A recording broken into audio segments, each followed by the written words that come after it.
माजी खासदार कुलकर्णी साहेब हे आपल्या सगळ्यांमधून निघून गेलेत. अनेक वर्ष सोलापूरची सेवा केली आणि सोलापूरचं नाव प्रतिष्ठित केलं.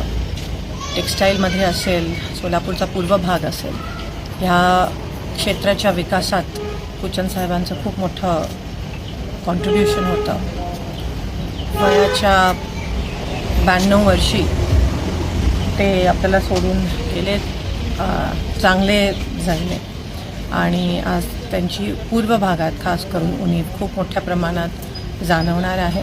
माझ्या प्रत्येक इलेक्शनमध्ये मी त्यांचा आशीर्वाद घेऊनच कामाला लागायची आणि एकदम धडधाकट असायचे ते, आवाज एकदम कणखर आणि त्यांच्या आठवणी नेहमीच राहतील. आणि जाता जाता पण ते देहदान करून गेले आणि शेवटपर्यंत समाजाची सेवा हे त्यांचं ध्येय राहिलं. मी त्यांना भावपूर्ण श्रद्धांजली. सहकार क्षेत्रात त्यांचं फार मोठं योगदान आहे. ज्यावेळी पोराबाचं विकास आहे तर त्यांच्या स्मृती जतन करण्याची आवश्यकता आहे. खासदार याला त्यांना काय बोलतात काय? नक्कीच ते देखील खासदार राहिले सोलापूरच्या आणि त्यांची जी स्वप्न होती ती पूर्ण करणं, किंवा सहकार क्षेत्रात असेल, वस्त्रोद्योग असेल, टेक्स्टाईल असेल, ती सगळी क्षेत्र मजबूत करणं हे आमचं कर्तव्य आहे. त्यांची स्वप्न पूर्ण करणं, त्याच पद्धतीत आम्ही काम करत.